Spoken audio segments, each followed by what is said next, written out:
Hi, this is David at Mash IT, and tonight we're going to be doing a first look and an unboxing of the brand new Alienware X17 17-inch gaming laptop. Now we're doing a full unboxing and just a first impressions video of this laptop just to get something up ASAP because we had so many questions regarding this laptop. But there will be a full review and a deep dive over the next few days as we get some real hands-on time with this machine. Now this is a complete redesigned laptop, right from the packaging to the power supply and the laptop itself. But you open the first box now and you're greeted with a beautiful white and black Alienware box which matches sort of the colour theme of the actual laptop itself. Underneath the box there's the power supply and the power plug. Now Dell have redesigned the power block for this laptop. You've now got a very slim and light 240 watt PSU. If you've ever had an Alienware in the past with the big power brick, the 240 watt, although slim it was massive and heavy, this is probably about almost half the size of that power block. And I'm hoping they've done the same for the 330 watt in the 3080 version that we've also got on the way. So there's nothing else inside of the original box. So now let's put this to the side. We're going to look inside the actual laptop box itself. So the Alienware box within the box houses the laptop itself. It's a nice white and black design, as I mentioned. It's an easy peel cellophane so you can get into it nice and easily, and then two flaps open at the front, and it has a magnetic closing mechanism on it, so when you finish you can just snap it shut. So here we can see the Alienware 17 in all her glory, also wrapped in cellophane as well. Not quite as easy to open as an Apple laptop, but I just peeled the back and just pulled it straight out. And underneath the laptop we've got our usual sort of pamphlets, most of which is rubbish, but one nice addition is we've now got some Alienware stickers. Alright, so let's just peel the cellophane off the laptop itself, pull it out. Not quite as easy to open as a Mac laptop, but you know, it keeps the laptop protected, so I'm not going to complain. And here we are, you've got the nice beautiful sort of lunar light design. There's only one colour choice this year, and it's got the lunar light outer with a dark side inner. Okay, so I'm going to fire this up now and get through the Windows setup, and I'll be back in a second and we'll have a look inside the laptop. Okay, so we're up and running in Windows. Now this is the 11800H. This is an 11th gen 8-core 16-thread CPU from Intel, and it also has the RTX 3070 140 watt TGP graphics card. Now I also configured it with 16 gigabytes of RAM and a 512 gigabyte SSD. Now as you can see, looking inside, although it's obviously the lunar light on the outside, the deck is the dark side of the moon colour, so a very, very dark grey. It's not quite black, but the keys are black, so you can see a little bit of contrast there. Now the advantage of that is, obviously having the black keys with the backlighting, you do get better contrast on the actual colours on the keys. I loved the lunar light keyboard deck. It did look great, but you didn't always have great contrast with the keys if you're in a light environment. Now you can see there's lots of venting on the top. None of these are speaker grills. It is just to be able to suck air in to actually keep this laptop cool. And closing it, as you see, very sturdy. We've got the usual alien head that lights up. And the Tron ring at the back, you can see they've really improved that this year. The colours are much more vibrant. They're a lot brighter. I believe they've used, I'm not sure if it's mini LEDs, but they've used a lot more actual lights in this ring, and it looks absolutely fantastic. Really impressed with the actual ring. I always liked the ring on the old one, but putting them side by side, this looks so much better. Now this does feel incredibly solid. Now it is a 17-inch laptop that is now very thin. It feels much thinner than the previous R4, and we will be doing a review with an R4 in an upcoming week or so, so make sure you stay tuned for that if you're interested. But let's quickly weigh it because it does feel very heavy. So pop it on the scales, that's 3.6 kilograms or 6 pounds and 12 ounces. So considering how slim this looks, it does feel incredibly dense when you pick it up. It is actually quite heavy for a 17-inch laptop. Certainly feels heavier than something like a Razer Blade Pro, but it feels so solid. There's no creak, there's no movement on it. It is very sturdy. They've done a good job there. There's a little bit of flex if you press down the middle of the lid, but the lid is metal. I don't think there's going to be any real give on there. Now, one thing they have really changed this year is there's now a lot of venting on each side of the laptop. If you look on the left side, your only port now is an actual power plug. And if we move around to the right side, all you have is a headset jack. The rest of the side space is pretty much used for venting. And that's because of the new quad fan cooling system, which we're going to take a look when we open up it in a second. Now moving around to the rear, we've got the usual, obviously the Tron ring we've just looked at, and the vents coming out either side. And then all of our ports are now at the rear of the laptop. You've got a Thunderbolt 4 with power delivery, a USB 3, an RJ45, a USB-C with power delivery, an HDMI 2.1, another USB 3, a micro SD card slot, and a mini display port. So not a bad selection of ports there, considering this is a very slim laptop. And if you look at the front of the laptop, pretty much nothing there at all, but you see a couple of little slits there, and that's for the forward speakers. The hinge is very sturdy, but you can easily open it with one hand because of the weight of the laptop. We do have Windows Hello now, as standard. Before, you only got that with some of the higher tier models, and this is something that I absolutely love. Once you've started using Windows Hello, it's hard to go back to not having it.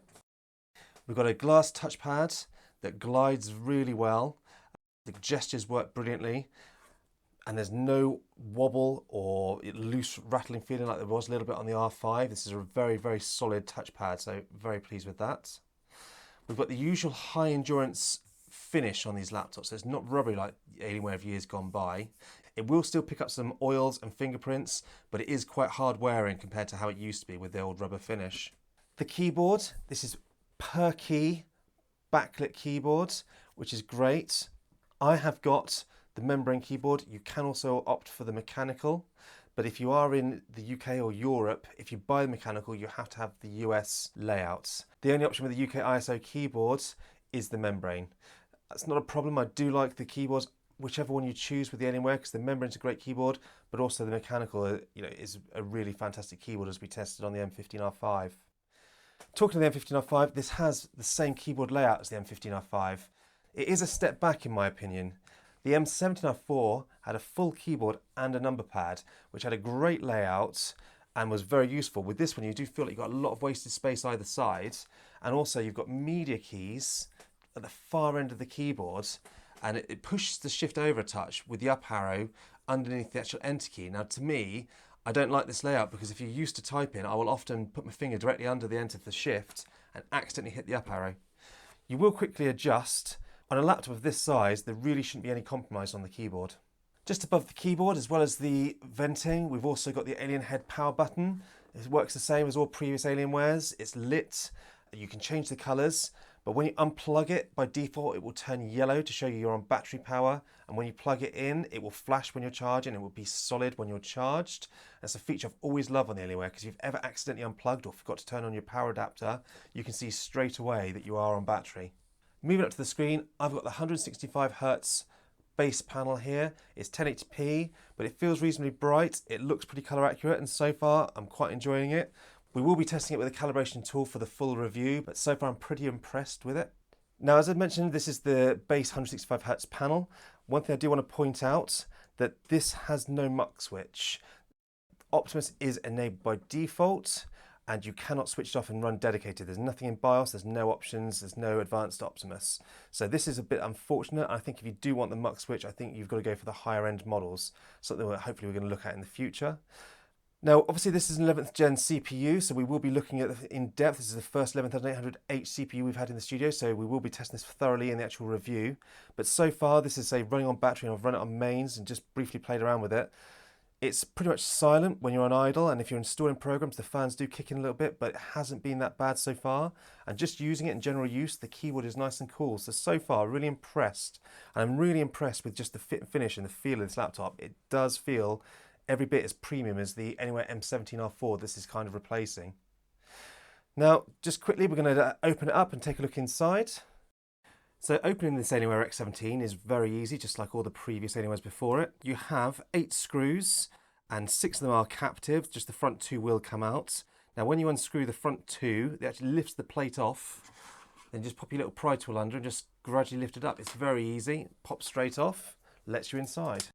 So looking inside of the laptop, straight away you can see we've got an 87 watt-hour battery right across the base of the laptop. On either side, you've got down and forward firing speakers, and we will test the sound in a little while, but so far it's sounding pretty good. Now this is a complete redesign of the internals of this laptop, and straight away you can see that what's quite different is we have 4 fans on this model. The 2 bigger fans are pumping heat out of the back and the sides, and you've got 2 smaller fans pumping heat just out of the sides themselves. Now we have 2 SSD bays, both 80mm. Both have the screws as well, which is really good. So if you add a second SSD, the screw is in place, so no problems like with the M15R5. But you will have to get yourself a copper plate for your second drive. So when it comes to the RAM, there's good news and bad news. The good news is we've got 2 slots. It's not soldered on, so you can upgrade the RAM yourself, which is great. The bad news is I've ordered a 16GB configuration, and we've got the X16 RAM in here. As you've probably all heard, there's a lot going around the internet at the moment. This denser RAM is slower. We are going to get some X8 RAM and we're going to benchmark with both and see how much difference it makes on this 11th gen Intel platform. The Wi-Fi card is unfortunately soldered, but in all honesty, I don't think I've ever upgraded a Wi-Fi card in my laptop in my life, so I don't think that's going to be an issue for most people.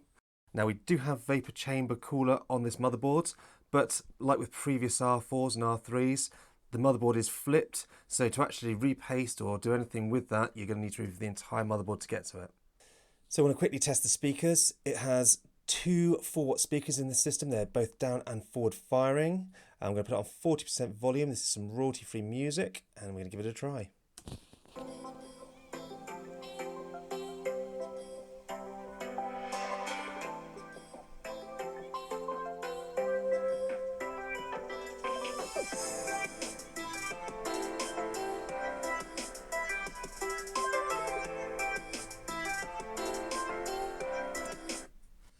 So not bad at all. For a gaming laptop, they're quite impressive. Very much like the Alienware R4 speakers, which we were also impressed with. This is a big step up over the M15R5 because the speakers were very average in that laptop. And obviously this is the more premium range now, the X series. And you can certainly see so far the overall build, fit and finish, the speakers, everything. This is definitely a step above the M15R5. Okay, so that's it for this unboxing and first impressions video. We're going to be working quite hard on this laptop for the next couple of days now to try and get a review out as soon as we possibly can. If you've got anything you want to ask, if you've got anything you want us to test, pop it down in the comment section down below and we will try and get that into the review for you, or certainly into the deep dive that we'll do following the actual review. We do also have the X17 with the 3080 coming as well, so that we can test that one too in the next week or so. And lastly, there's the X15 is also on its way, so make sure you sub up if you want to see the reviews for those laptops. Thank you for watching.